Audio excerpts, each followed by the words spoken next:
Apa jadinya kalau dalam satu malam, kamu kehilangan semuanya, bisnis runtuh, tabungan habis, rumah bukan lagi tempat pulang, dan orang yang dulu bersumpah setia, justru yang pertama menutup pintu untukmu. Bayangkan berdiri sendirian di trotoar kota, dengan satu tas kecil dan harga diri yang hampir hancur, tak ada yang peduli. Tak ada yang percaya kamu bisa bangkit lagi.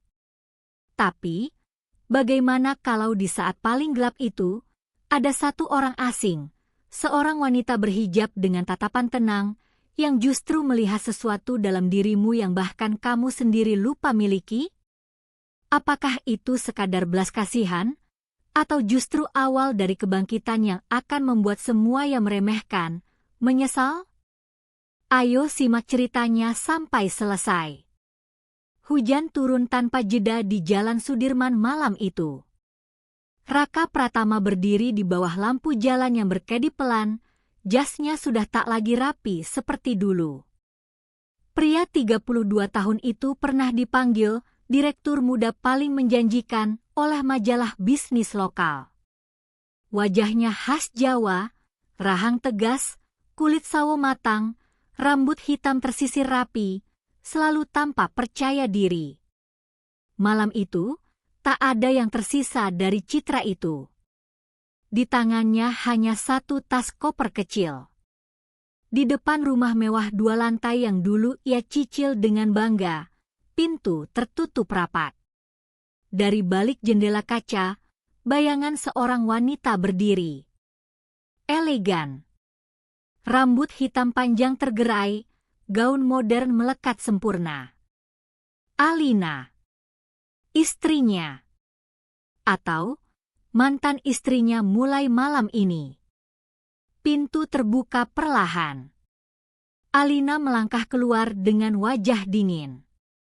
Kulitnya kuning langsat, riasannya sempurna meski hujan membuat udara lembab. Kamu tahu Bang sudah kirim surat penyitaan kedua, ucapnya tanpa emosi. Raka menelan ludah. Aku lagi urus investor baru. Alina tersenyum tipis. Senyum yang dulu memikatnya kini terasa seperti pisau tipis. Investor? Raka, kamu bahkan gak bisa bayar listrik bulan ini. Hujan makin deras. Tetangga mulai mengintip dari balik tirai. Raka mencoba berdiri tegak. Ia selalu berkarisma, selalu percaya diri. Bahkan saat jatuh. Aku cuma butuh waktu. Alina menggeleng pelan. Aku nggak menikah untuk hidup susah. Aku nggak dibesarkan untuk turun kelas. Kalimat itu jatuh lebih keras daripada hujan. Raka menatap wanita yang dulu ia perjuangkan. Wanita yang ia nikahi karena kagum pada kecerdasannya. Alina memang cerdas, ambisius, dan selalu ingin berada di lingkaran sosial tertinggi. Jadi ini keputusanmu? Tanya Raka lirih. Alina tidak menjawab langsung. Ia hanya mengangkat koper lain dan meletakkannya di teras. Kita sudah tanda tangan pisah harta. Rumah ini atas namaku. Kamu bebas pergi. Bebas. Kata yang terdengar seperti pengusiran. Raka merasakan dadanya sesak, tapi ia tidak menunduk. Ia bukan pria yang mudah memohon.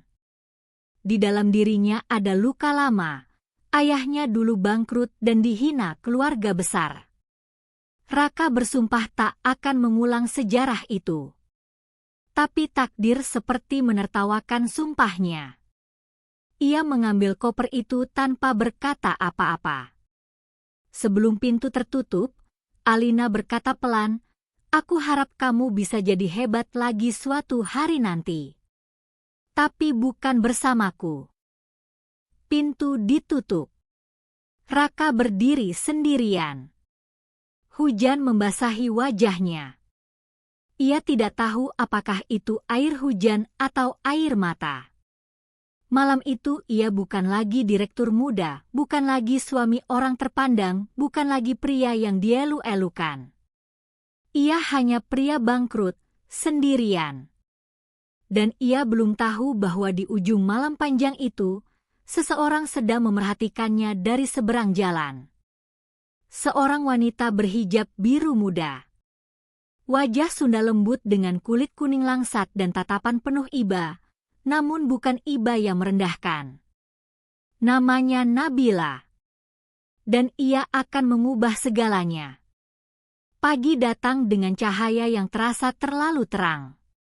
Raka terbangun di kursi ruang tunggu sebuah mushola kecil dekat terminal Blok M, jasnya kusut, sepatu kulitnya basah semalam. Ia menatap langit-langit kosong, mencoba menerima kenyataan, rekeningnya minus. Kantornya disita. Istrinya pergi. Ia tertawa kecil, getir. Hebat, Rak.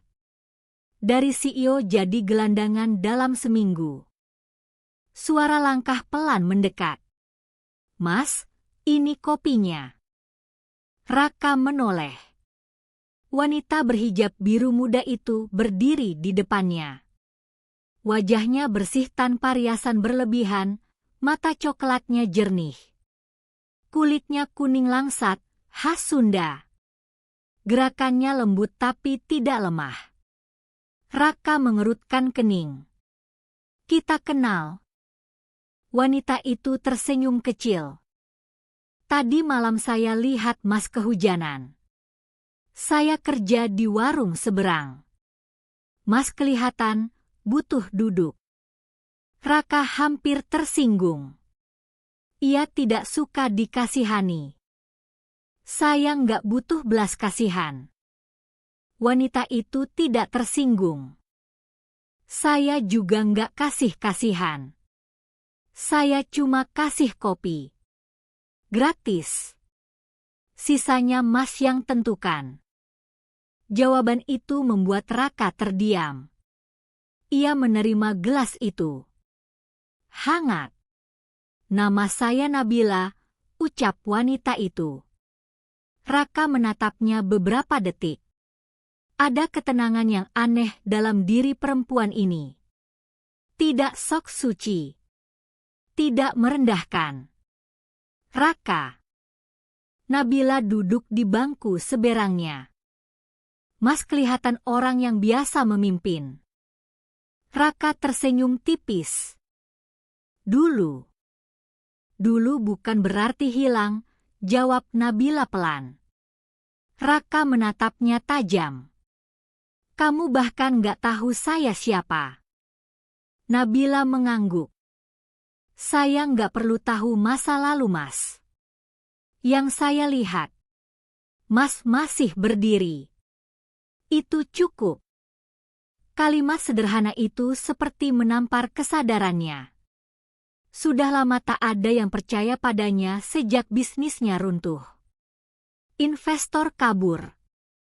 Karyawan meninggalkan. Alina menjauh. Hanya wanita asing ini yang berkata ia masih berdiri. Raka meminum kopi itu perlahan. Nabila melanjutkan, warung tempat saya kerja butuh orang buat bantu administrasi. Pemiliknya orang baik. Gajinya nggak besar, tapi cukup buat mulai lagi. Raka hampir tertawa. Dari CEO ke staf warung, harga dirinya menjerit. Namun di dalam benaknya, suara ayahnya dulu terngiang. Jangan takut mulai dari bawah, Rak. Takutlah kalau kamu berhenti mencoba. Raka mengangkat wajahnya. Nabila tidak memaksa. Ia hanya menunggu. Raka akhirnya berkata pelan, saya terima. Nabila tersenyum. Senyum yang tidak berlebihan. Baik. Mulai hari ini. Raka berdiri. Untuk pertama kalinya sejak diusir, ia merasa tidak sepenuhnya sendirian. Namun ia belum tahu. Di sisi lain kota, Alina sedang duduk di restoran mewah bersama seorang pria investor baru dan percakapan mereka akan membuat Raka semakin terpuruk atau justru menemukan rahasia yang mengubah hidupnya. Warung tempat Nabila bekerja ternyata bukan warung biasa. Bentuknya memang sederhana, tenda biru dengan lampu kuning menggantung, tapi selalu ramai oleh pegawai kantor, sopir taksi online, sampai ibu-ibu yang baru pulang belanja. Bau kopi tubruk dan gorengan menempel di udara, seperti pelukan hangat yang tidak bertanya kamu siapa. Raka berdiri di belakang meja kasir, masih canggung dengan celemek hitam yang kebesaran di tubuhnya. Wajahnya yang tampan dan berwibawa terlihat kontras di tempat itu. Kulit sawo matang, rambut hitam rapi, alis tegas, tipe orang yang biasanya duduk di ruang rapat, bukan mencatat pesanan teh manis kurang gula. Pemilik warung, Pak Harun, pria Betawi berumur 50-an, berkumis tipis, menatap Raka dari ujung kepala sampai ujung sepatu. Mas Raka, ya? Nabila bilang Mas rapi kerjaan angka. Raka mengangguk pelan. Saya bisa bantu pembukuan, Pak. Pak Harun terkekeh. Yang penting bukan bisa, Mas. Yang penting tahan. Di sini capeknya bukan di badan doang. Kadang di hati. Raka tidak membalas. Ia paham. Semalam ia diusir, hari ini ia harus menelan gengsi. Nabila berdiri di sampingnya, hijab biru mudanya rapi, wajah Sunda yang lembut tapi tegas. Mas, ini buku catatan. Yang ini pemasukan. Yang ini utang pelanggan langganan. Jangan kaget kalau ada yang nyicil. Raka membuka buku itu. Angka-angka kecil. Tapi terasa jujur. Tidak ada permainan. Tidak ada rapat panjang. Hanya kehidupan yang apa adanya. Baru 10 menit ia menulis, datang 3 pria kantoran. Salah satunya berhenti mendadak, menatap Raka lama, lalu tersenyum lebar seperti menemukan bahan gosip. Loh, itu Pak Raka Pratama, kan? Nada suaranya nyaring. Yang dulu CEO itu? Raka kaku. Jari-jarinya berhenti di atas pena. Pria itu tertawa, menepuk bahu temannya. Gila, bro. Dunia muter cepet ya. Dulu kita minta tanda tangan, sekarang dia yang catetin pesanan. Tawa mereka pecah. Tidak jahat dengan kata kasar, tapi jahat dengan cara paling menyakitkan, mempermalukan sambil bercanda. Raka menegakkan punggung, mencoba mengunci emosi di dalam dada. Tapi luka batin itu menggeliat. Ia teringat ayahnya dulu, ditatap seperti gagal oleh keluarga besar. Nabila maju setengah langkah, suaranya tetap lembut. Mas, mau pesan apa? Kalau mau bercanda, silakan. Tapi jangan ganggu orang kerja. Pria itu menatap Nabila, lalu menyeringai. Wah, pembelanya cakep juga. Mas Raka sekarang mainnya sama, anak warung. Nabila tidak memerah, tidak meledak. Ia hanya tersenyum kecil, seperti orang yang paham nilai dirinya tidak ditentukan mulut orang. Saya bukan anak warung. Saya kerja. Dan Mas Raka juga kerja. Kalau Mas mau dihormati, hormati dulu orang lain. Kalimat itu tenang, tapi mematikan. Pria itu kehilangan tawa. Ia akhirnya memesan dengan suara lebih kecil, lalu duduk tanpa banyak komentar. Teman-temannya ikut diam. Orang ramai di warung seperti baru sadar ada batas yang tidak boleh dilangkahi. Raka menelan ludah, menatap Nabila. "Makasih." Nabila mengangguk. "Mas nggak perlu malu mulai dari bawah. Yang perlu Mas maluin itu kalau Mas menyerah." Pukul 2 siang, saat warung sepi, Pak Harun memanggil Raka ke belakang. "Mas, ada surat buat Mas." Raka menerima amplop coklat. Di pojoknya ada logo kantor hukum. Tangan Raka dingin saat membukanya. Isinya 1 lembar, pemberitahuan gugatan perdata atas Wan Prestasi dan penggelapan aset perusahaan, lengkap dengan tanggal sidang awal. Raka membaca sampai huruf-hurufnya kabur. Penggelapan aset. Suaranya nyaris tidak keluar. Nabila mendekat, membaca sekilas. Wajahnya tetap tenang, tapi matanya menyempit. "Mas, ini berat." Raka tertawa kecil, pahit. "Mereka mau aku jadi penjahat sekalian." Pak Harun mengusap kumis. "Siapa yang kirim?" Raka menatap bagian bawah surat. Nama penggugat, sebuah perusahaan investasi yang ia kenal, perusahaan yang dulu menolak menyuntik modal saat krisis. Dan di kolom kuasa hukum, ada nama yang membuat jantungnya jatuh. Alina Prameswari. Istrinya sendiri menjadi kuasa hukum pihak yang menggugatnya. Raka berdiri kaku, seperti baru ditusuk tanpa darah. Nabila menyentuh lengannya pelan, tidak memaksa, hanya menahan agar Raka tidak jatuh di tempat. "Mas Raka," ucap Nabila pelan, "kalau mereka nyerang Mas pakai hukum, berarti Mas harus lawan pakai bukti. Mas masih punya dokumen?" Raka menggeleng, suara seraknya keluar. "Dokumen-dokumen itu di kantor lama. Yang pegang sekarang, tim yang aku percaya. Atau orang yang aku percaya." Nabila menatap Raka lama. "Kalau begitu kita cari ulang. Pelan-pelan. Tapi kita cari." Raka menutup amplop itu. Di luar, suara sendok dan gelas kembali terdengar seperti biasa. Dunia tetap berjalan, tapi di dalam dada Raka, sesuatu baru saja pecah. Dan ia baru sadar, kejatuhannya mungkin bukan sekadar nasib buruk, melainkan permainan yang sengaja disusun.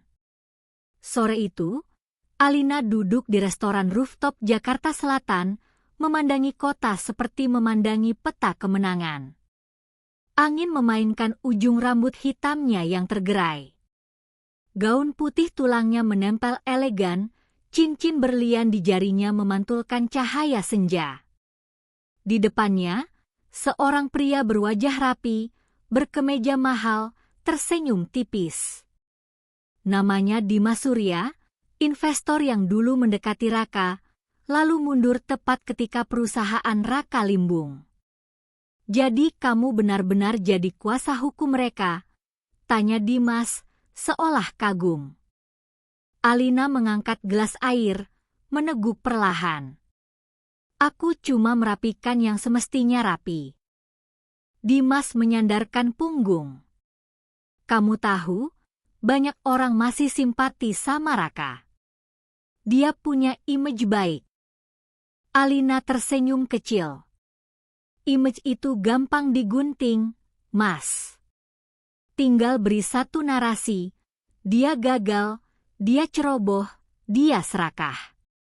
Orang percaya yang paling sederhana."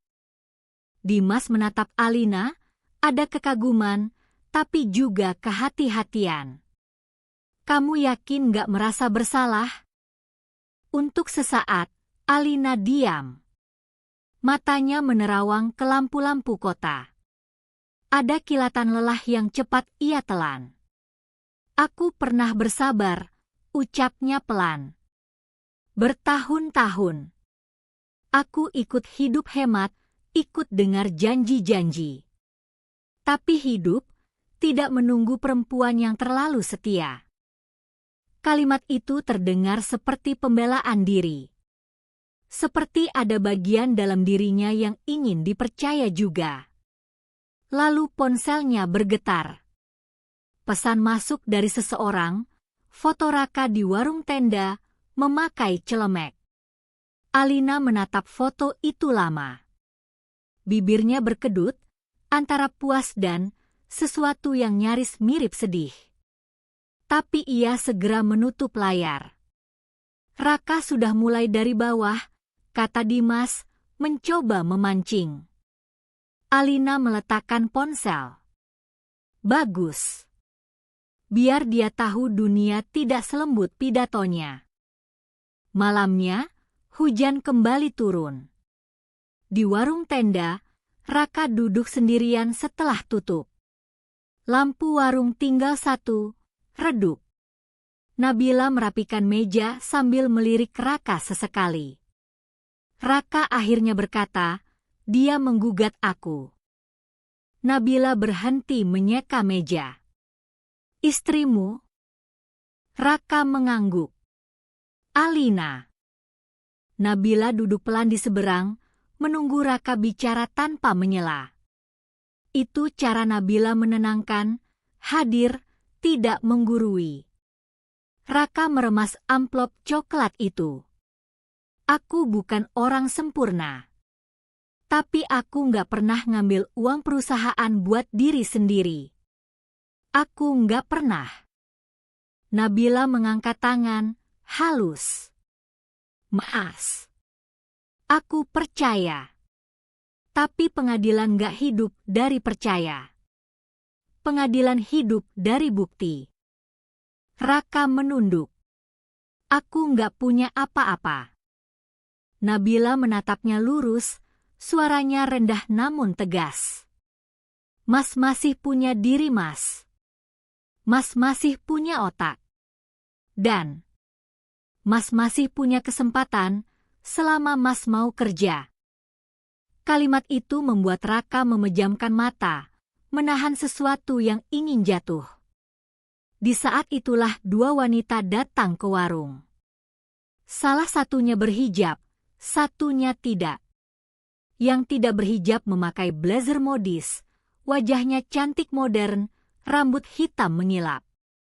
Ia menatap Nabila dari ujung kaki sampai ujung kepala, lalu menatap Raka dengan senyum yang dibuat-buat. Raka, sapanya manis.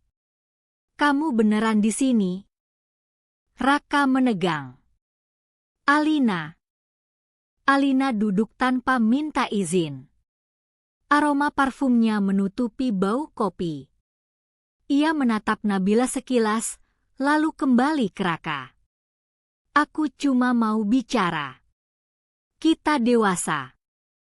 Nabila berdiri, hendak mundur, tapi Alina menahan dengan kalimat yang halus namun menusuk.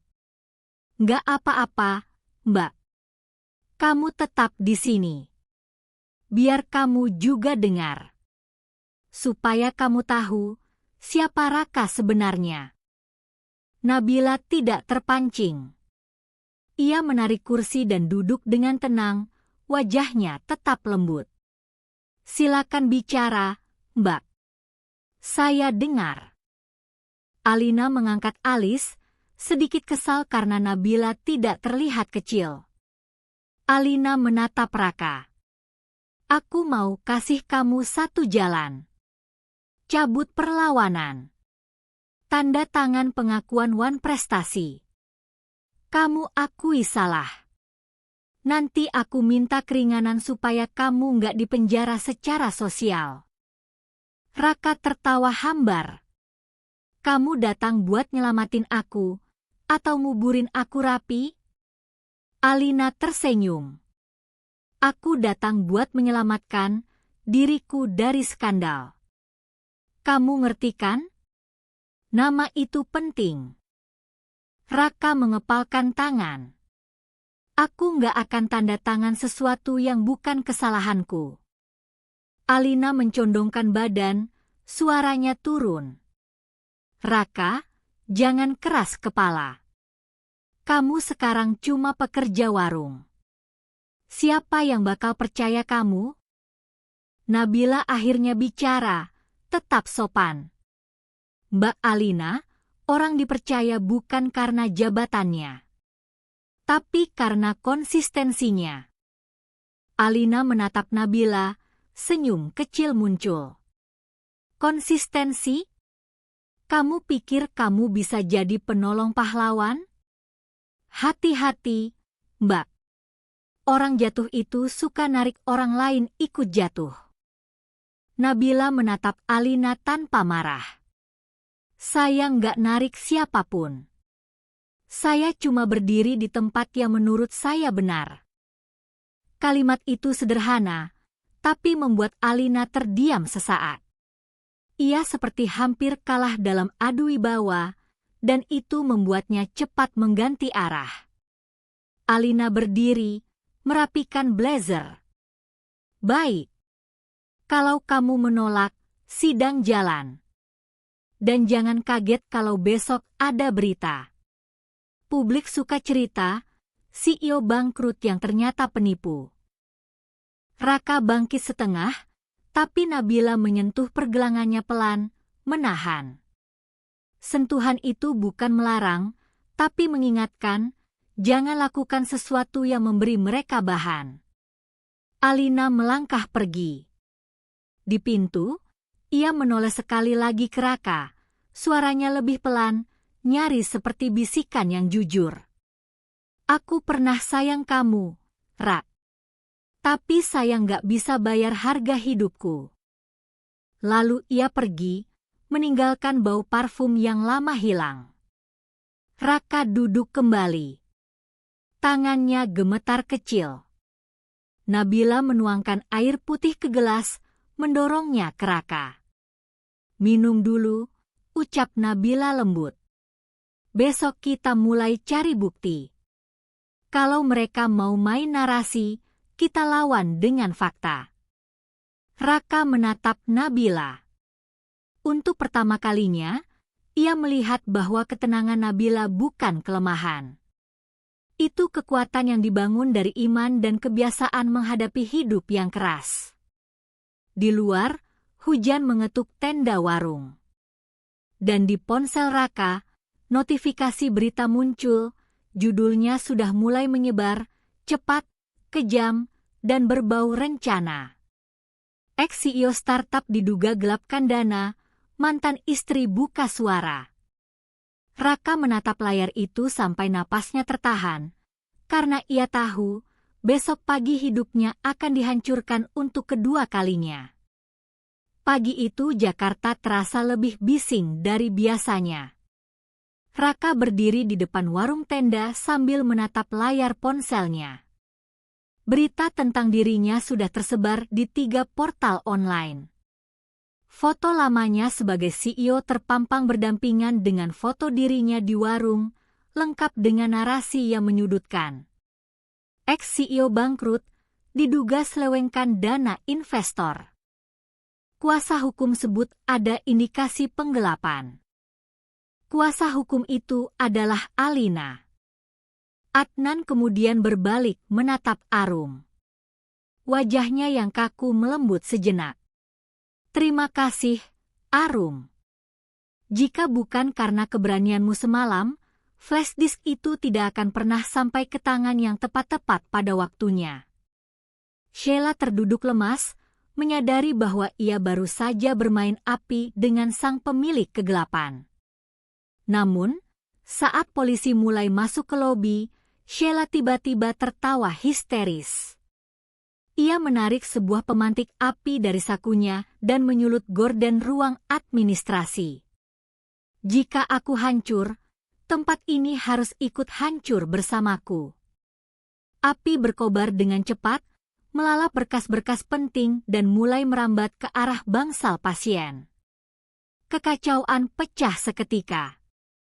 Di tengah asap yang mulai mencekik, Adnan harus memilih, mengejar Sheila yang melarikan diri atau menyelamatkan para pasien yang masih terkunci di bangsal isolasi. Asap hitam pekat mulai memenuhi langit-langit ruang administrasi, menciptakan labirin maut yang menyesakkan. Dokter Sheila memanfaatkan kepanikan itu untuk berlari menuju pintu darurat, meninggalkan kekacauan yang ia ciptakan. Namun, Adnan sama sekali tidak menoleh ke arah wanita itu. Matanya terkunci pada lorong menuju bangsal isolasi, tempat di mana puluhan pasien masih terkurung dalam keadaan terbius dan tak berdaya. Pak Seto, pimpin evakuasi di lobi utama. Panggil pemadam sekarang, teriak Adnan di tengah suara gorden yang berderit terbakar. Arum terbatuk, jilbab putihnya ia gunakan untuk menutupi hidung. Tanpa ragu, ia berlari mengikuti langkah lebar Adnan menuju bangsal belakang. Tunggu. Mas Adnan. Kunci bangsal isolasi ada di meja Sheila, biar aku ambil. Arum menerjang api yang mulai merambat ke meja kerja direktur, meraih serangkaian kunci besi sebelum kayu penyangga di atasnya runtuh menghantam lantai. Mereka tiba di bangsal isolasi yang mencekam. Suasana di sini sangat sunyi, kontras dengan gemuruh api di depan. Pasien-pasien itu tidak tahu bahwa maut sedang menjalar di bawah kaki mereka. Adnan merebut kunci dari tangan Arum dan mulai membuka pintu sel satu persatu dengan kecepatan yang luar biasa. Arum, bantu mereka berdiri. Bawa ke pintu belakang, jangan lewat lobi. Adnan menggendong seorang pasien laki-laki tua yang sudah tak sadarkan diri di pundaknya. Arum bekerja bagai kesurupan. Ia membangunkan pasien, menyeret mereka yang terlalu lemas, dan memberikan instruksi dengan suara yang tenang meski jantungnya berdegup kencang. Di saat-saat kritis itu, ia melihat sisi lain dari Adnan Dirgantara. Sang CEO yang ia kira dingin dan penuh perhitungan, kini berkali-kali menerjang kepulan asap tanpa alat pelindung hanya untuk memastikan tak ada satupun nyawa yang tertinggal. Mas, ini yang terakhir, teriak Arum sambil menuntun seorang pasien wanita muda. Namun, tepat saat mereka hendak keluar, sebuah ledakan dari pipa gas di dapur menghancurkan sebagian dinding lorong. Langit-langit beton runtuh, menutup jalan keluar mereka. Arum jatuh terduduk, matanya perih dan dadanya terasa terbakar. Mereka terjebak. Api kini mengepung dari segala arah, dan jalan keluar utama tertutup bongkahan beton besar. Adnan segera mendekati Arum, mendekapnya untuk melindunginya dari serpihan debu yang jatuh. Tetap bernapas pelan, Arum. Jangan panik, bisik Adnan. Suaranya masih terdengar stabil, sebuah ketenangan yang tak masuk akal di tengah maut. Maafkan aku, Mas. Seharusnya aku tidak membiarkan Sheila membakar tempat ini, isak Arum. Ia merasa gagal sebagai perawat jika harus melihat pasien-pasien ini mati terbakar. Adnan menatap mata Arum di tengah temaram cahaya api. Ia menyeka jelaga di pipi Arum dengan ibu jarinya. Kau sudah melakukan lebih dari cukup. Kau adalah satu-satunya orang di tempat ini yang memperlakukanku sebagai manusia saat aku memakai baju pasien itu. Kau tidak tahu betapa berartinya itu bagiku. Adnan kemudian berdiri, mencoba mendorong bongkahan beton yang menutupi jalan, namun benda itu terlalu berat. Ia menoleh ke arah jendela kecil berteralis besi, jendela yang sama dengan yang ada di sel nomor 09. Arum, dengarkan aku. Aku masuk ke sini bukan hanya untuk audit. Adikku, Radit, dia meninggal di tempat ini 2 tahun lalu. Sheila bilang dia bunuh diri, tapi aku tahu dia dibunuh karena mengetahui rahasia pencucian uang itu. Aku berpura-pura gila untuk mencari bukti aslinya. Adnan mengambil sebuah linggis kecil dari kotak darurat yang tergantung di dinding. Dan bukti itu ada di tanganmu sekarang, di dalam flash disk yang kau amankan. Kau sudah membalaskan dendam adikku. Dengan kekuatan yang tampak mustahil, Adnan menghantamkan linggis itu berkali-kali ke arah engsel teralis jendela. Otot-otot lengannya menegang, peluh membasahi kemejanya yang kini menghitam. Setelah hantaman ke-10, teralis itu jebol. Keluar lewat sini. Sekarang. Adnan mengangkat tubuh Arum menuju celah jendela yang sempit itu. Mas, bagaimana denganmu? Arum ragu, ia melihat api sudah mulai menjilati ujung sepatu Adnan. Aku akan menyusul setelah memastikan pasien terakhir ini keluar lewat celah bawah. Cepat, Arum. Percayalah padaku. Arum merangkak keluar melalui jendela, terjatuh ke atas rumput basah di luar gedung. Ia segera berbalik, mengulurkan tangannya ke dalam celah yang kini tertutup asap putih tebal. Mas Adnan, ulurkan tanganmu. Namun, yang terdengar hanyalah suara gemuruh runtuhan atap dari dalam bangsal. Arum menjerit, dunianya terasa runtuh bersamaan dengan robohnya sayap belakang RSJ Lazuardi. Di tengah sirine pemadam kebakaran yang baru tiba, Arum hanya bisa menatap kobaran api dengan harapan yang hancur, tidak menyadari bahwa di balik kehancuran itu, sebuah rahasia besar tentang siapa sebenarnya Dr. Sheila dan hubungannya dengan keluarga Dirgantara baru saja dimulai.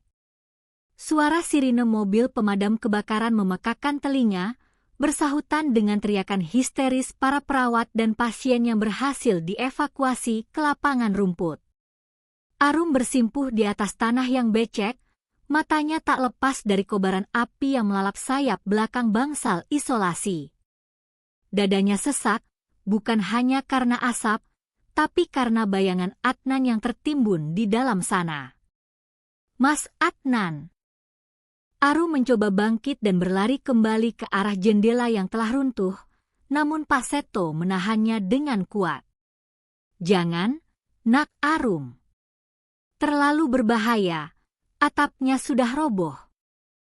Pak Seto berteriak di tengah kebisingan. Raka menatap pria itu tanpa mundur sedikitpun. Ia bukan lagi CEO. Tapi ia juga bukan pria yang akan lari.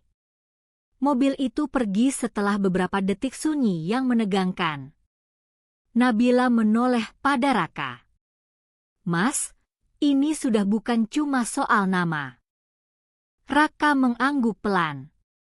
Ini soal kebenaran. Dan saat mereka melangkah menjauh, mereka tidak tahu bahwa Rizky, orang yang mereka cari, sedang berada di luar kota dan membawa rahasia yang bisa membalikkan segalanya.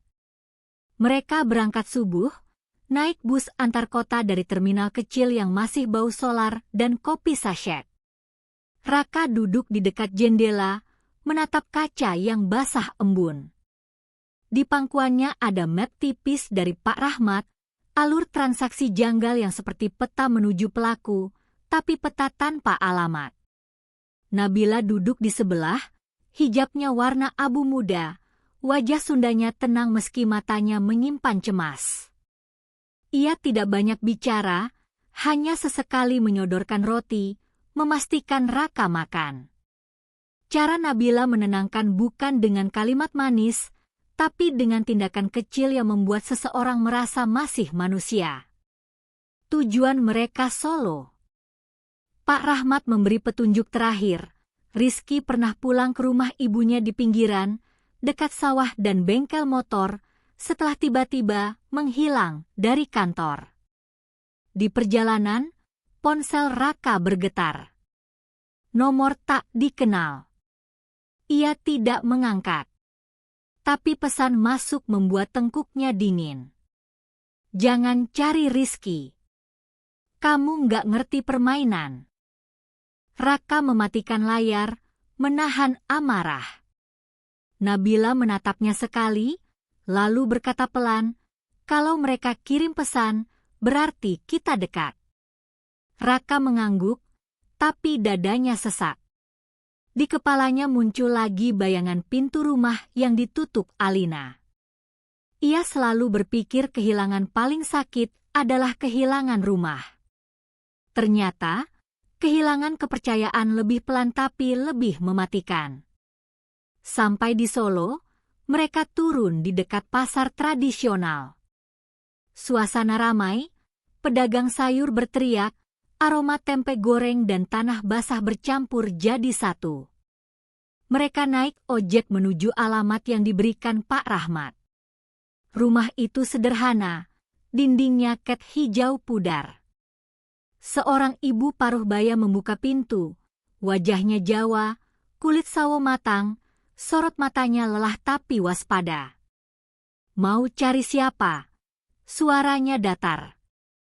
Raka menelan ludah. "Bu, saya cari Rizky. Saya temannya." Ibu itu langsung menegang. "Rizky nggak ada. Pergi." Nabila maju setengah langkah, suaranya lembut tapi tegas. "Bu, kami nggak mau bikin masalah. Kami cuma butuh bicara. Kalau kami salah orang, kami pergi. Tapi kami mohon, jangan tutup pintu sebelum dengar sebentar." Ada jeda. Ibu itu menatap Nabila lama, seperti menilai ketulusan dari mata, bukan dari baju. Akhirnya ia membuka pintu sedikit lebih lebar. Rizky muncul dari balik kamar. Wajahnya pucat, kurus, seperti orang yang lama hidup dalam takut. Begitu melihat Raka, matanya membesar. "Mas Raka, jangan ke sini," bisiknya cepat. Mereka ngikutin.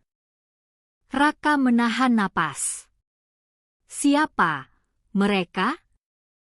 Rizky menelan ludah, lalu mengeluarkan flash disk kecil dari saku celana. Tangannya gemetar. "Aku punya log akses server. Bukti siapa yang masuk pakai akun admin dan kemana uangnya lari."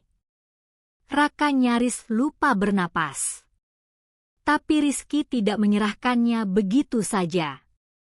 Ia menatap Nabila, lalu menatap Raka, suaranya serak. "Aku bantu Mas, tapi Mas harus janji satu hal. Lindungi ibuku. Mereka udah datang 2 kali.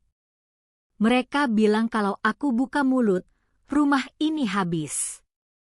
Nabila menatap ibu itu, lalu kembali ke Rizky. "Kami nggak punya banyak kuasa, tapi kami punya cara. Kita bisa ajukan perlindungan saksi. Kita bisa bawa ini lewat jalur yang benar. Tapi kamu juga harus berani." Rizky mengangguk, matanya basah. "Aku capek takut." Raka meraih flash disk itu pelan, seolah benda kecil itu bisa pecah. "Aku juga capek dijadikan penjahat." Di luar rumah, suara motor berhenti sebentar. Lalu ada suara pintu pagar besi berderit. Rizky membeku. Ibu itu memucat. Nabila berdiri, menahan napas. Seseorang mengetuk pintu, keras, 3 kali. "Assalamualaikum. Ada paket." Nabila menahan langkah Rizky yang spontan mau lari ke belakang. "Jangan panik. Kalau kamu panik, mereka menang," bisiknya pelan. Tangannya menggenggam pergelangan Rizky sebentar, lalu melepas dengan halus, cukup untuk menahan, tidak cukup untuk mempermalukan. Raka berjalan ke pintu, napasnya dijaga tetap stabil. Ia mengintip dari celah. Seorang kurir berdiri membawa bungkusan kecil. Helmnya menutupi sebagian wajah, tapi geraknya terlalu kaku untuk sekadar kurir. Raka membuka pintu setengah. Paket buat siapa? Kurir itu menurunkan bungkusan tanpa menjawab panjang, lalu menatap Raka seolah menakar. Titipan. Raka mengambil bungkusan itu. Saat ia hendak bertanya lagi, kurir sudah berbalik, langkahnya cepat. Motor menyala, lalu menghilang di tikungan. Nabila mendekat. Jangan dibuka sembarangan. Mereka membuka pelan di atas meja. Isinya bukan bom, bukan benda aneh. Hanya satu foto cetak, foto Raka dan Nabila di terminal, diambil dari jauh. Di bawahnya ada tulisan spidol. Bukti bisa hilang. Saksi bisa lupa. Raka meremas foto itu sampai kertasnya kusut. Rizky gemetar, ibu Rizky menangis tanpa suara, menutup mulutnya dengan ujung kain. Nabila menatap Raka, suaranya turun, seperti menaruh batu agar Raka tidak terjatuh. Mas, kita jangan lama di sini. Kita keluar sekarang. Kita bawa Rizky ke tempat aman. Raka mengangguk cepat. Ia menoleh pada Rizky. Kamu siap? Rizky menatap ibunya, ragu setengah mati. Ibu itu mengusap pipi anaknya, lalu mengangguk pelan, pasrah tapi tegar. Pergi, Kaye. Kalau kamu diam, kamu mati pelan. Mereka bergerak cepat. Pak Harun, yang dihubungi Nabila sejak tadi, mengirim alamat teman lamanya di Solo, seorang ustaz pengurus rumah singgah dekat masjid besar. Tempat ramai, banyak orang keluar masuk, lebih sulit dipantau diam-diam. Raka menatap pria itu tanpa mundur sedikit pun. Ia bukan lagi CEO. Tapi ia juga bukan pria yang akan lari. Mobil itu pergi setelah beberapa detik sunyi yang menegangkan. Nabila menoleh pada Raka. Mas, ini sudah bukan cuma soal nama. Raka mengangguk pelan. Ini soal kebenaran. Dan saat mereka melangkah menjauh, mereka tidak tahu bahwa Rizky, orang yang mereka cari, sedang berada di luar kota dan membawa rahasia yang bisa membalikkan segalanya.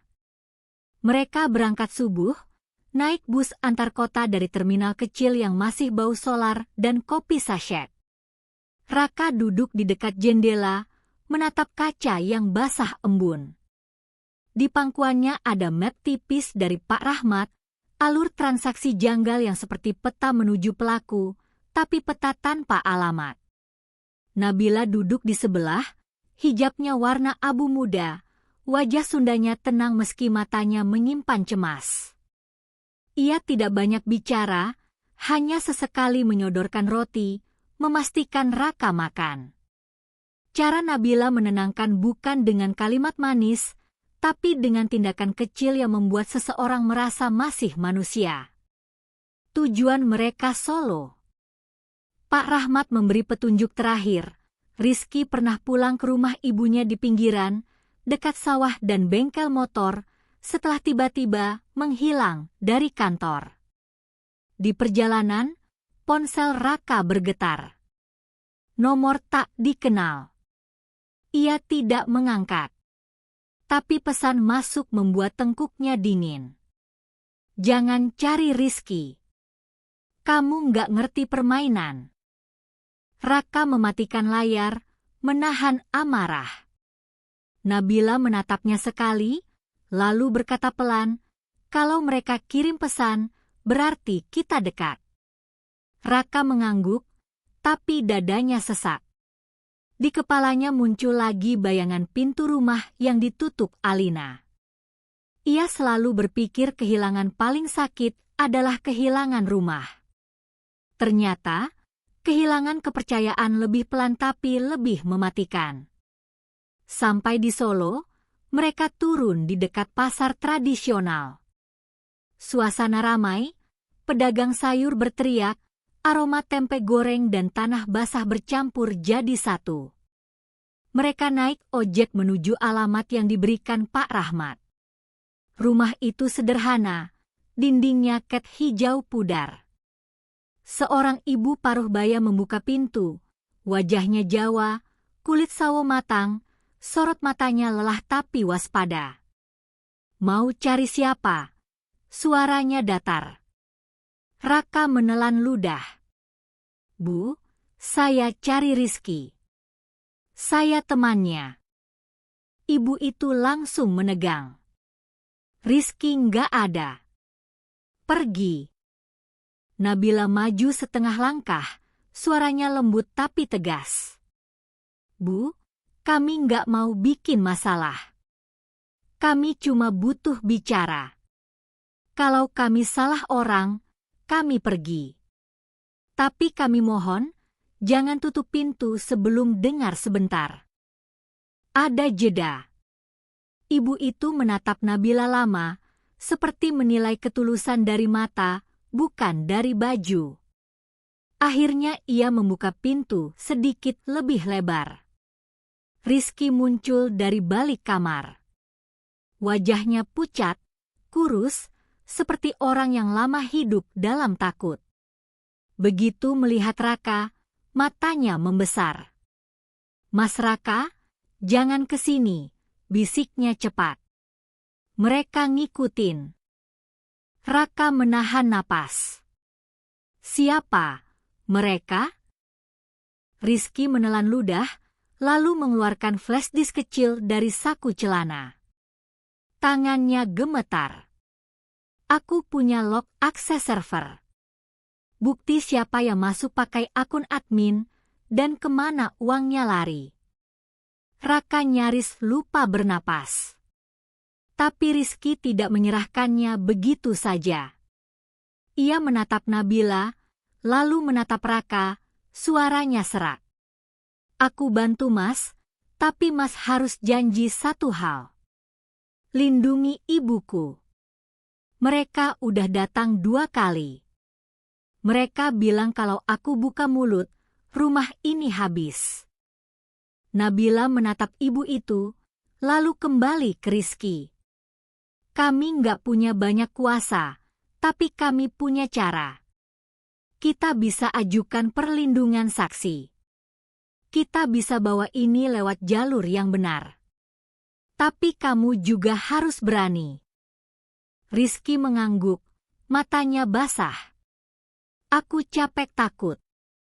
Raka meraih flash disk itu pelan, seolah benda kecil itu bisa pecah. Aku juga capek dijadikan penjahat. Di luar rumah, suara motor berhenti sebentar. Lalu ada suara pintu pagar besi berderit. Rizky membeku. Ibu itu memucat. Nabila berdiri, menahan napas. Seseorang mengetuk pintu, keras, 3 kali. Assalamualaikum. Ada paket. Nabila menahan langkah Rizky yang spontan mau lari ke belakang. Jangan panik. Kalau kamu panik, mereka menang, bisiknya pelan. Tangannya menggenggam pergelangan Rizky sebentar, lalu melepas dengan halus, cukup untuk menahan, tidak cukup untuk mempermalukan. Raka berjalan ke pintu, napasnya dijaga tetap stabil. Ia mengintip dari celah. Seorang kurir berdiri membawa bungkusan kecil. Helmnya menutupi sebagian wajah, tapi geraknya terlalu kaku untuk sekadar kurir. Raka membuka pintu setengah. Paket buat siapa? Kurir itu menurunkan bungkusan tanpa menjawab panjang, lalu menatap Raka seolah menakar. Titipan. Raka mengambil bungkusan itu. Saat ia hendak bertanya lagi, kurir sudah berbalik, langkahnya cepat. Motor menyala, lalu menghilang di tikungan. Nabila mendekat. Jangan dibuka sembarangan. Mereka membuka pelan di atas meja. isinya bukan bom, bukan benda aneh. Hanya satu foto cetak, foto Raka dan Nabila di terminal, diambil dari jauh. Di bawahnya ada tulisan spidol. Bukti bisa hilang. Saksi bisa lupa. Raka meremas foto itu sampai kertasnya kusut. Rizky gemetar, ibu Rizky menangis tanpa suara, menutup mulutnya dengan ujung kain. Nabila menatap Raka, suaranya turun, seperti menaruh batu agar Raka tidak terjatuh. Mas, kita jangan lama di sini. Kita keluar sekarang. Kita bawa Rizky ke tempat aman. Raka mengangguk cepat. Ia menoleh pada Rizky. Kamu siap? Rizky menatap ibunya, ragu setengah mati. Ibu itu mengusap pipi anaknya, lalu mengangguk pelan, pasrah tapi tegar. Pergi, Kaye. Kalau kamu diam, kamu mati pelan. Mereka bergerak cepat. Pak Harun, yang dihubungi Nabila sejak tadi, mengirim alamat teman lamanya di Solo, seorang ustaz pengurus rumah singgah dekat masjid besar. Tempat ramai, banyak orang keluar masuk, lebih sulit dipantau diam-diam. Di perjalanan, Raka menyalin isi flash disk ke cloud dengan koneksi seadanya, jari-jarinya gemetar tapi fokus. Nabila memegang ponsel, memastikan 2 salinan terkirim ke email Pak Rahmat dan 1 lagi ke Mas Bima yang punya jaringan media, bukan untuk sensasi, tapi untuk asuransi kalau bukti dibungkam. Sampai di rumah singgah, mereka disambut ustaz berwajah teduh. Rizky langsung duduk, napasnya terengah seperti baru lolos dari tenggelam. Nabila menyodorkan air, menenangkan dengan tatapan yang tidak menghakimi. Raka membuka file log. Di sana jelas, akun admin diakses dari perangkat yang terdaftar atas nama perusahaan Dimas. Ada aliran dana ke rekening penampung, lalu bercabang ke 2 tempat. Salah satunya perusahaan cangkang. Satunya lagi, rekening pribadi. Nama pemilik rekening itu membuat Raka membeku. Alina Prameswari. Nabila menatap layar, lalu menatap Raka. Tidak ada, aku kan bilang, di matanya. Hanya kesedihan yang dewasa. Mas, ini berat. Raka tertawa hambar. Jadi, selama ini dia bukan cuma pergi. Dia ikut ambil. Nabila menyentuh punggung tangan Raka pelan. Mas, jangan biarkan sakit hati bikin masalah langkah. Kita pakai ini untuk membuktikan kebenaran, bukan untuk balas dendam. Raka mengangguk, tapi napasnya patah-patah. Untuk pertama kalinya ia menunduk, bukan karena kalah, karena beban terlalu banyak. Nabila tidak berkata panjang. Ia hanya duduk dekat, membiarkan Raka merasakan ia tidak sendirian di dasar jatuhnya. Saat malam makin larut, ponsel Raka berdering. Nomor Alina. Raka menatap layar beberapa detik, lalu mengangkat dengan suara datar. Apalagi? Di seberang, suara Alina terdengar tenang, terlalu tenang. Raka, berhenti cari-cari. Aku dengar kamu keluar kota. Raka menahan tawa pahit. Kamu dengar dari siapa? Dimas. Alina terdiam sepersekian detik. Kamu nggak ngerti. Ini lebih besar dari kamu. Raka menatap log transaksi di layar. Aku baru ngerti satu hal. Kamu memang selalu pilih yang lebih besar. Alina menarik napas. Untuk pertama kalinya suaranya tidak sekuat biasanya.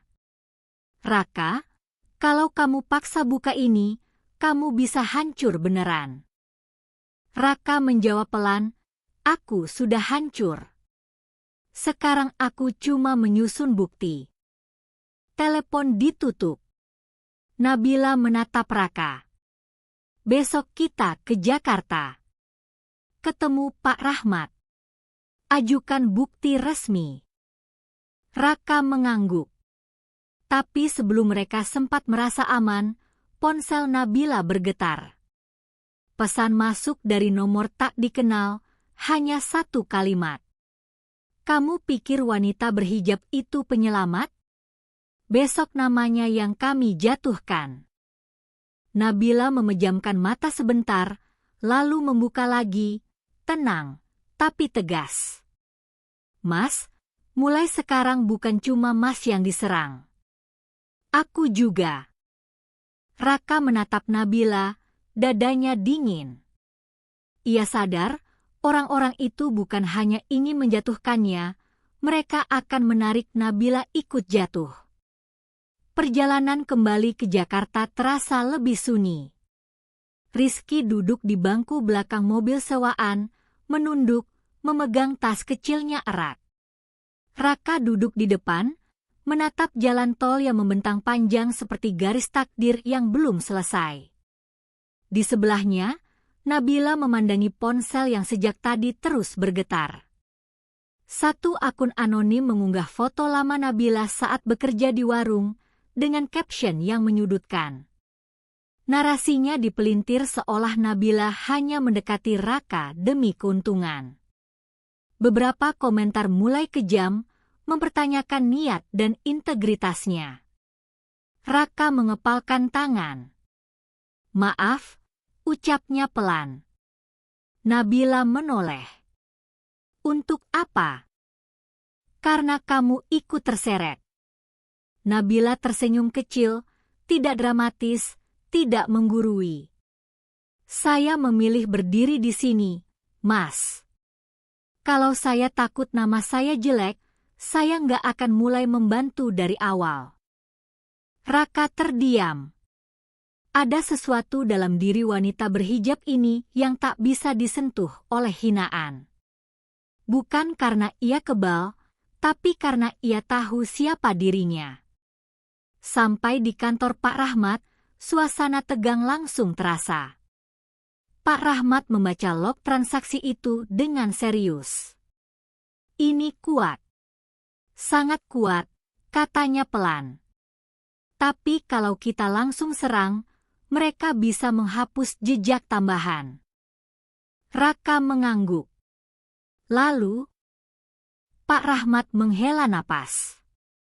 Kita ajukan ke pengadilan sebagai bukti pembelaan resmi. Sekaligus ajukan laporan balik. Tapi, ada risiko. Risiko apa? Tanya Nabila. Nama kalian makin besar. Media makin panas. Dan, mungkin akan ada tekanan fisik. Rizky menelan ludah. Raka menatap mereka satu persatu. Dulu ia memimpin puluhan karyawan. Sekarang hanya 3 orang yang berdiri bersamanya. Tapi anehnya, ia merasa lebih kuat. Kita jalan, ucapnya mantap. Sementara itu, di apartemen mewahnya, Alina berdiri memandangi layar laptop. Dimas berjalan mondar-mandir. Dia punya log akses. Kalau itu naik ke sidang, kita bisa kena. Alina menatap Dimas lama. Kamu bilang semua bersih. Dimas menatapnya balik, mulai kehilangan wibawa. Aku nggak sangka ada backup. Untuk pertama kalinya, Alina merasakan ketakutan yang bukan tentang reputasi, tapi tentang konsekuensi. Ia menatap cermin besar di ruang tamunya. Wajahnya tetap cantik, elegan, tak tersentuh krisis. Tapi di dalam dadanya, ada suara kecil yang tak mau diam. Apa ini terlalu jauh? Ia teringat masa awal pernikahan. Raka yang penuh ide, penuh mimpi. Ia memang kecewa ketika bisnisnya runtuh. Ia memang marah. Tapi, apakah ia sedang menghukum kegagalan atau membalas luka egonya sendiri? Dimas memecah pikirannya. Kalau dia naik sidang dengan bukti itu, kamu harus tetap tenang. Kamu kuasa hukum. Kamu bisa mainkan narasi. Alina mengangguk, tapi matanya kosong. Hari sidang tiba lebih cepat dari yang dibayangkan. Ruang pengadilan penuh wartawan. Kamera menyorot setiap langkah Raka. Ia berjalan mengenakan kemeja putih sederhana, rambut hitamnya tersisir rapi, wajahnya tegas meski ada garis lelah di bawah mata. Di sampingnya, Nabila mengenakan hijab abu muda dan blazer sederhana. Wajahnya tenang. Ia tidak sembunyi. Ia berdiri sejajar. Bisik-bisik terdengar. Itu cewek yang bantu dia. Cantik juga. Pasti ada maunya. Nabila mendengar, tapi tak menoleh. Sidang dimulai. Kuasa hukum penggugat berdiri, Alina. Tatapan mereka bertemu sepersekian detik. Tidak ada senyum. Tidak ada sapa. Hanya dua orang yang dulu pernah berbagi rumah, kini berdiri di sisi berlawanan. Alina memaparkan tuduhan dengan suara stabil. Narasinya rapi. Terstruktur. Meyakinkan. Raka mendengarkan tanpa menyela. Lalu tiba gilirannya. Pengacara pembela yang direkomendasikan Pak Rahmat maju dengan tenang.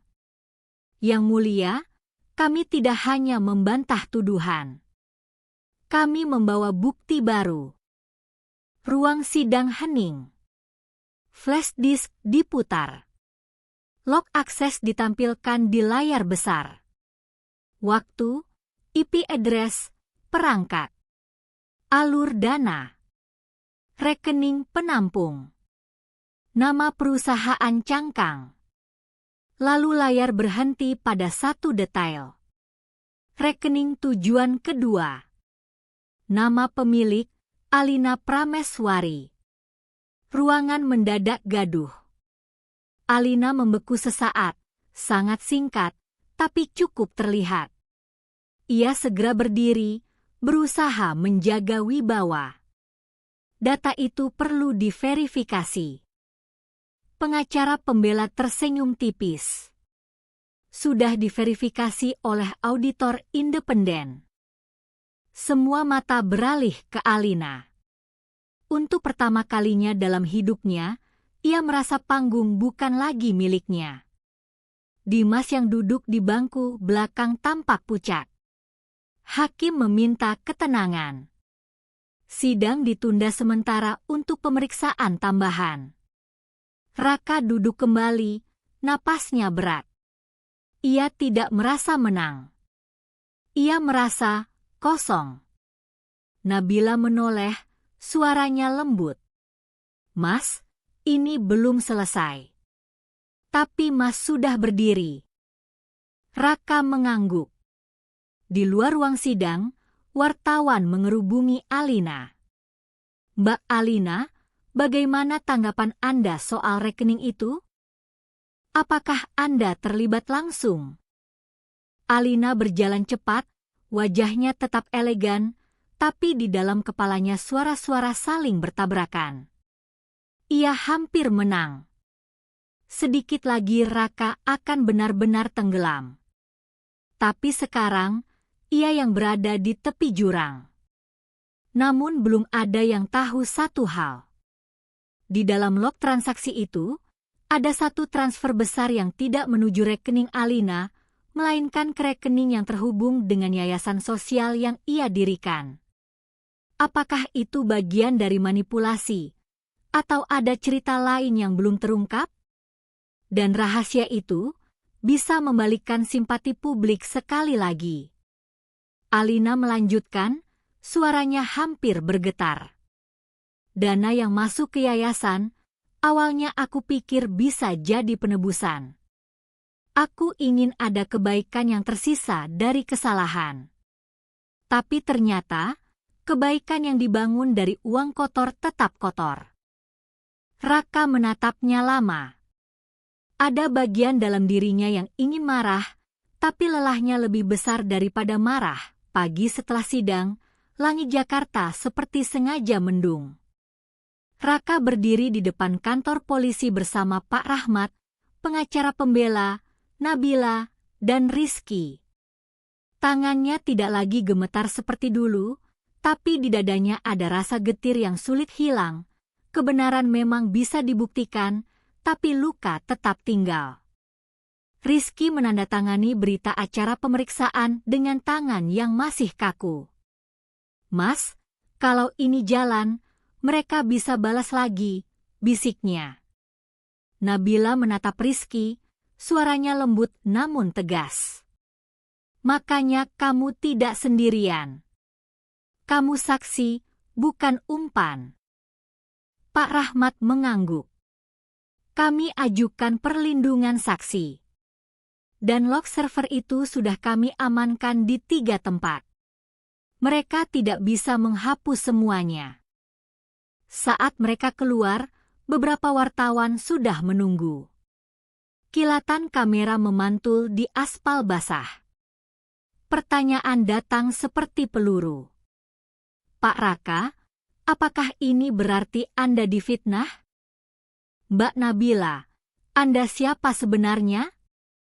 Ada hubungan apa?" "Mbak Alina, benarkah ada aliran dana ke rekening Anda?" Nabila melangkah setengah maju sebelum Raka bicara. Wajah Sundanya tenang, hijab abu mudanya rapi, kulit kuning langsatnya terlihat hangat di bawah cahaya mendung. Ia tidak meninggikan suara, tapi setiap kata jatuh jelas. "Saya Nabila. Saya pekerja. Saya membantu karena saya tidak suka melihat orang dijatuhkan tanpa bukti. Saya tidak mengejar apapun. Kalau ada yang mau menilai, nilai dari tindakan saya. Bukan dari gosip." Kalimatnya tidak tajam, tapi membuat kerumunan hening sesaat, seolah banyak orang baru ingat bahwa manusia bisa bicara tanpa merendahkan. Raka menatap Nabila, lalu menoleh ke kamera. Wajahnya tegas, khas Jawa, sawo matang, berwibawa meski sederhana. "Saya tidak minta simpati," katanya pelan. "Saya minta proses yang adil. Kalau saya salah, saya tanggung. Kalau saya benar, saya ingin nama saya dibersihkan." Hari itu, laporan resmi berjalan. Pemeriksaan lanjutan dibuka. Dan nama Dimas Surya mulai muncul bukan lagi sebagai investor sukses, melainkan sebagai orang yang harus menjelaskan banyak hal. Namun badai belum selesai. Sore harinya, berita baru meledak tentang transfer yang menuju yayasan sosial milik Alina. Sebagian publik mendadak bingung. Ada yang berkata Alina pasti tidak seburuk itu, buktinya dia punya yayasan. Ada juga yang menuduh itu hanya cara cuci nama. Raka melihat tayangan itu di televisi warung Pak Harun. Wajah Alina tampil di layar, elegan, modern, rambut hitamnya tergerai rapi, tapi matanya tidak setenang biasanya. "Yayasan itu saya dirikan untuk pendidikan," ucap Alina di konferensi pers singkat. "Saya tidak pernah berniat merugikan siapapun." Kata-kata pendidikan terdengar mulia. Tapi Pak Rahmat berbisik pelan pada Raka, itu justru bisa jadi jerat. Kalau dana yayasan berasal dari dana yang diselewengkan, tetap ada konsekuensi. Baik untuk Dimas maupun Alina. Malamnya, Alina meminta bertemu Raka. Bukan di restoran mewah, bukan di kantor hukum, tapi di tempat yang jauh dari kamera, mushola kecil dekat terminal, tempat Raka dulu tidur di kursi, saat hidupnya benar-benar kosong. Raka datang ditemani Nabila. Nabila tidak masuk dulu. Ia menunggu di teras mushola, memberi ruang, tapi tetap menjaga. Seperti itulah cara ia mencintai, tidak menguasai, tapi tidak meninggalkan. Alina berdiri di dekat tempat wudhu. Wajahnya tetap cantik, tapi ada garis lelah di sudut mata yang tidak bisa ditutup make up. Ketika melihat Raka, ia tidak tersenyum. Ia menelan ludah, seperti orang yang baru belajar rendah hati. "Raka, aku salah," ucapnya pelan. Raka tidak langsung menjawab. Ia memandang tempat itu, tempat ia pernah jatuh. Ia lalu menatap Alina. Salahnya di mana? Alina memejamkan mata sejenak. "Aku marah kamu gagal. Aku malu. Aku takut hidupku ikut turun. Dimas datang dengan rencana, dengan jaminan, dan aku ikut. Aku pikir aku cuma mengamankan masa depan." Raka tertawa kecil, pahit. Mengamankan masa depan dengan mengubur orang lain. Alina menunduk. "Aku nggak tahu semua alurnya sampai sedetail itu. Tapi aku tahu itu tidak bersih. Aku tetap jalan." Hening. Suara kipas kecil mushola berputar pelan. "Aku tidak benci kamu, Lin," kata Raka pelan. "Aku cuma tidak mengenali kamu." Alina mengangkat wajahnya. Matanya basah, tapi ia menahan. "Aku akan menyerahkan semua bukti yang aku punya tentang Dimas. Aku akan kembalikan dana yang masuk ke yayasan. Aku siap menerima konsekuensi. Aku cuma mau kamu tahu, aku menyesal." Raka mengangguk kecil. "Kalau kamu menyesal, buktikan dengan tanggung jawab. Bukan dengan kata-kata." Alina menatap ke arah teras mushola. Ia melihat Nabila berdiri tenang, hijabnya rapi, sorot matanya tidak menghina. Alina seperti tersentak, bukan karena kalah cantik, tapi karena kalah tenang. Ada stabilitas yang tidak bisa dibeli, tidak bisa dipamerkan. Alina menarik napas panjang. Wanita itu benar-benar tulus ya? Raka menoleh sebentar, lalu jawab pelan, "Dia tidak menolongku karena aku siapa. Dia menolongku karena dia tidak tega melihat ketidakadilan." Alina menunduk lagi, lalu berkata lirih, "Aku dulu juga ingin jadi begitu. Tapi entah kapan, aku berubah." Raka tidak memberi ceramah. Ia hanya berkata, "Belum terlambat kalau kamu mau balik ke yang benar." Malam itu, Alina pergi dengan langkah pelan, tidak lagi seperti pemenang yang menutup pintu, tapi seperti seseorang yang baru sadar pintu yang ia tutup ternyata menutup dirinya sendiri. Beberapa minggu setelahnya, kasus bergulir cepat. Rizky bersaksi. Pak Rahmat menyerahkan audit lengkap. Dimas ditetapkan sebagai tersangka utama penggelapan dan manipulasi laporan. Nama Raka dipulihkan secara hukum, dan berita yang dulu menjatuhkan kini berbalik jadi pengingat. Opini bisa salah, bukti tidak. Alina diminta mundur dari posisi kuasa hukum penggugat. Yayasan miliknya diaudit, sebagian program dihentikan sementara, dan ia diwajibkan mengembalikan dana yang terbukti berasal dari aliran ilegal. Itu bukan akhir yang manis, tapi itu konsekuensi yang adil. Dan untuk pertama kalinya, Alina tidak lari dari konsekuensi itu. Raka kembali ke warung tenda Pak Harun bukan sebagai orang jatuh, tapi sebagai orang yang memilih akar. Ia tidak kembali mengejar gengsi lama. Ia mengajak Pak Harun dan beberapa pedagang kecil membuat sistem pencatatan sederhana, digital, dan transparan, membantu warung-warung supaya tidak mudah ditipu, tidak mudah jatuh karena tidak paham angka. Mas Bima ikut membantu mempublikasikan program itu tanpa sensasi. Biar orang tahu, Bangkit itu tidak harus balik jadi sultan, kata Mas Bima sambil tertawa kecil. Kadang Bangkit itu bisa tidur nyenyak. Di malam soft launching program kecil itu, Raka berdiri di depan beberapa pedagang. Tidak ada lampu panggung besar, hanya lampu warung, bunyi sendok, dan aroma kopi. Raka menatap Nabila yang berdiri di sisi, menahan senyum. Raka berdeham, suaranya pelan. Aku pernah mengira nilai manusia itu jabatan. Ternyata nilai manusia itu, apa yang dia lakukan saat semua jabatan dicabut. Ia menoleh pada Nabila.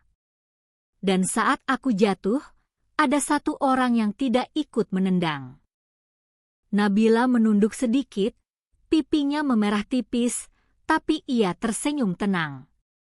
Saya cuma melakukan yang saya anggap benar. Raka menarik napas, lalu berkata pelan tapi jelas, kalau suatu hari kamu lelah, atau dunia mulai bising lagi, aku ingin kamu tetap punya tempat pulang. Bersamaku. Tidak ada cincin mewah, tidak ada adegan berlebihan. Hanya kalimat sederhana yang hangat. Nabila menatap Raka lama, lalu mengangguk pelan. Di matanya ada haru yang rapi, seperti doa yang akhirnya dijawab. Di sudut warung, Pak Harun mengusap mata pura-pura karena asap gorengan.